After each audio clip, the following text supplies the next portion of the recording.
So, June, eh? There's a lot going on that's tickling my fandom. NSO quads up for standard subscribers, and Pikmin 4 gets a thing. We've got an update from our last episode's look at Nintendo Force magazine, and Summer Game Fest has kicked off with a pretty fun showcase. We'll take a look at Shredder's Revenge and where you can find me to edit your videos. Why? Because that's new to me. Let's take a look!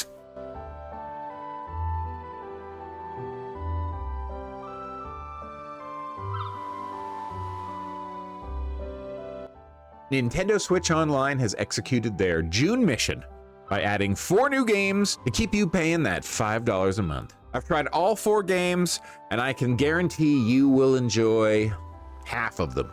The third is very niche, and the last one, how do I say this? It rages me because it makes no sense. First up, let's look at the niche classic that started the Story of Seasons series, Harvest Moon, for the Super Nintendo Entertainment System. How to play. I know you're there if I need you, so. The game follows a young man who has to maintain a farm his grandfather left to him. You save the farm and start a life. It's probably a pass for me, mainly because, as you can see from the bags of the kingdom under my eyes, I've got enough immersion right now as it is. But it's not a no. What is a no?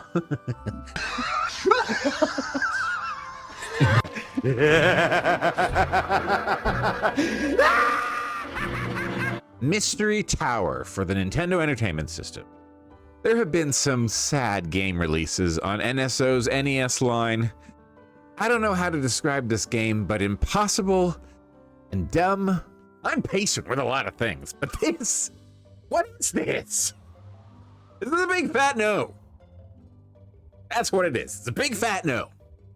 Finally, we have 2 great Game Boy Color titles. Blaster Master Enemy Below, which is a fun Mega Man Contra type game. You're in a tank and it's side-scrolling, and sometimes you're out of the tank and you're like top-down shooter. It's great variety and it's amazing for something like the Game Boy. Next is Kirby's Tilt and Twist? Tilt and Tumble? Twist and Tumble? Twilt? Tist?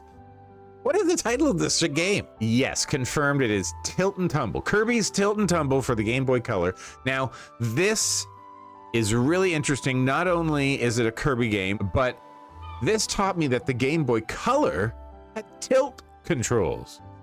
That's how you play this game. Nintendo, of course, has ported this perfectly by keeping those same motion controls and putting them into the Joy-Cons. So this is like a really fun title for you to try out. I totally suggest this one, Kirby's Tilt and Tumble. Both of these titles are hours of fun, like a good weekend play or a challenge to rack your brain over several weeks. Next up, Nintendo blindsides us with a Pikmin 4 trailer. It's short, but it reveals a lot. Pikmin 4 has a thing. Actually, it has 2 things. I guess you can go do something at night, and you can create your own character. I'm really just guessing, as I've never played a Pikmin game. But for those familiar with the series, this looks like a very exciting installment. So enjoy. Last episode, we looked at Nintendo Force magazine. Well, as June came upon us, Nintendo Force officially expanded into book publishing by announcing a Kickstarter campaign for their brand new book, The Impact of Iwata. NF Mag has seen a lot of demand for their 2015 issue, where they pay homage to the legendary president of Nintendo following his passing. The team at Nintendo Force magazine wanted to extend and use all of the extras they didn't get to use in the original issue. The book will be over 220 pages with 16 chapters full of stories, lesser-known facts, and original artwork. After reaching 2 stretch goals, not only will the book be released to campaign backers with a full-size poster, but with a book redesign as well.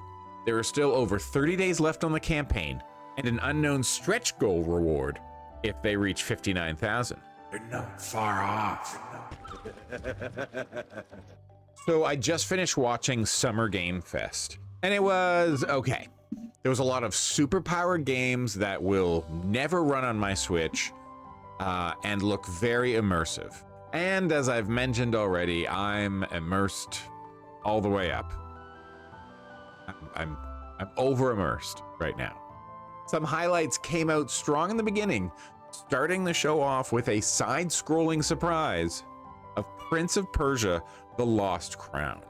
This game looks like the love child of Metroid Dread and Hades, the fast-paced combat of Samus, matched with the swooshing and diving attacks of Zagreus.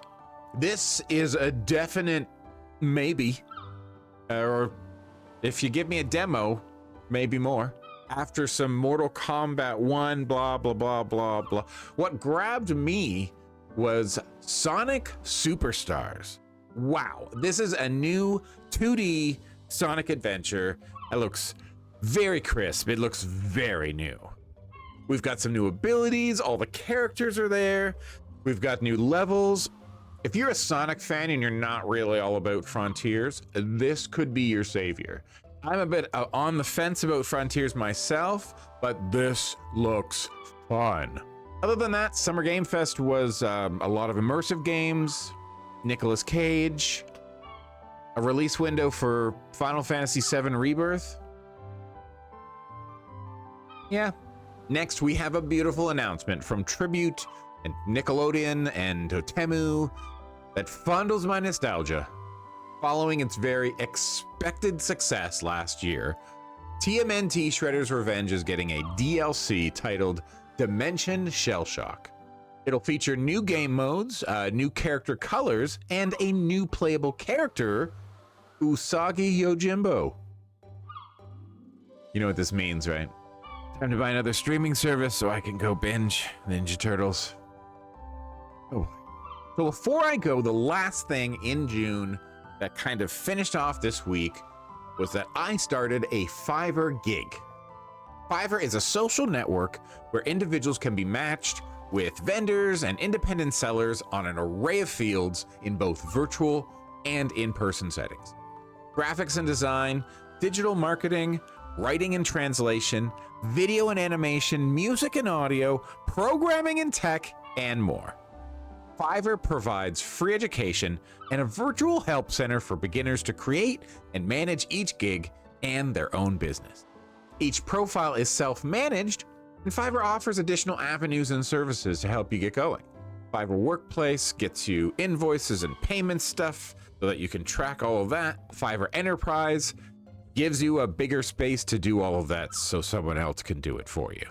Check out Fiverr.com if you're interested in expanding what you're capable of, or if you want to pay me to do something. Well, that'll do it for today's episode. Let me know if you liked anything that was discussed today. Are you going to go reserve your copy of The Impact of Iwata? Have you been convinced, like I have, to finally go buy Shredder's Revenge now that the DLC is coming out?